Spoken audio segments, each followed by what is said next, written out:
यमुना का जहरीला पानी, डब्ल्यूएचओ और सीपीसीबी की रिपोर्ट चौंकाने वाली। दिल्ली से होकर बहने वाली यमुना नदी अब सिर्फ नाम की नदी रह गई है। डब्ल्यूएचओ यानी विश्व स्वास्थ्य संगठन और सीपीसीबी केंद्रीय प्रदूषण नियंत्रण बोर्ड की रिपोर्ट के मुताबिक यमुना का पानी इतना जहरीला हो चुका है कि न केवल ये पानी पीने और नहाने लायक नहीं रहा है, बल्कि इसका संपर्क भी स्वास्थ्य के लिए खतरनाक हो सकता है। सीपीसीबी की रिपोर्ट यमुना मृत नदी बनने की कगार पर है।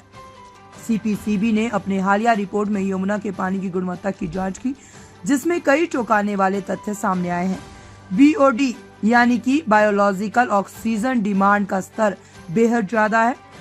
स्वच्छ पानी में बीओडी 3 मिलीग्राम प्रति लीटर से कम होना चाहिए, लेकिन दिल्ली में यमुना का बीओडी 50 से 90 मिलीग्राम प्रति लीटर पर पहुंच गया है, जो बेहद खतरनाक है। इसका मतलब है कि यमुना में मौजूदा ऑक्सीजन लगभग खत्म हो चुकी है, जिससे जलीय जीव भी मर रहे हैं। अमोनिया और जहरीले रसायनों की मौजूदगी। सीपीसीबी के अनुसार दिल्ली के वजीराबाद से ओखला तक यमुना में अमोनिया का स्तर 3 ppm यानी कि पार्ट्स पर मिलियन से अधिक पाया गया है, जबकि पीने के पानी में इसकी सीमा 0.5 ppm से कम होनी चाहिए। अमोनिया का बढ़ा हुआ स्तर न केवल पानी को विषैला बनाता है, बल्कि इसे शुद्ध करने की लागत भी कई गुना बढ़ा देता है। फॉस्फेट और टॉक्सिक केमिकल। यमुना में पाए जाने वाले फॉस्फेट, नाइट्रेट और अन्य जहरीले केमिकल्स का स्तर इतना बढ़ गया है कि ये त्वचा रोग, पेट की बीमारियां और यहाँ तक कि कैंसर जैसी गंभीर बीमारियों का भी कारण बन सकता है। डब्ल्यूएचओ की रिपोर्ट, यमुना का पानी स्वास्थ्य के लिए खतरा। डब्ल्यूएचओ ने जल प्रदूषण और स्वच्छता पर अपनी रिपोर्ट में यमुना नदी को लेकर भी गंभीर चिंताएं जताई। डब्ल्यूएचओ के मानकों के अनुसार पीने के पानी में 0 कॉलीफॉर्म बैक्टीरिया होना चाहिए, लेकिन यमुना में ये कई लाख प्रति 100 मिलीलीटर तक पाया गया है, जो पानी को पूरी तरह से सुरक्षित और जहरीला बनाता है। डब्ल्यूएचओ के अनुसार इस पानी में नहाने से भी त्वचा रोग, संक्रमण और सांस की बीमारियों का खतरा है।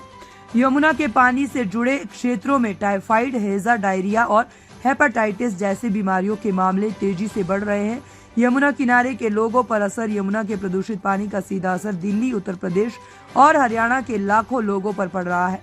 खासकर यमुना किनारे रहने वाले लोगों को त्वचा रोग, जल जनित बीमारियां और सांस की समस्याएं हो रही है। दिल्ली जल बोर्ड यानी डीजेबी भी कई बार पानी की आपूर्ति रोक चुका है, क्योंकि यमुना का पानी शुद्ध करने के लायक नहीं बचा है।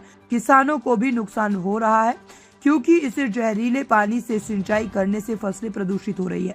समाधान क्या हो सकते हैं? सीवेज ट्रीटमेंट प्लांट यानी एसटीपी और को अपग्रेड करना और सभी नालों की ट्रीटमेंट के बाद नदी में छोड़ना। औद्योगिक कचरे की निगरानी और दोषी कंपनियों पर भारी जुर्माना लगाना। सरकारी योजनाओं के फंड का ऑडिट करना। भ्रष्टाचार पर लगाम लगाना। जनता को जागरूक करना और नदी को गंदा करने वालों पर सख्त कार्रवाई करना। अगर जल्दी ठोस कदम नहीं उठाए गए तो यमुना पूरी तरह से मृत नदी में बदल सकती है, जिसे फिर से जीवित करना लगभग नामुमकिन होगा।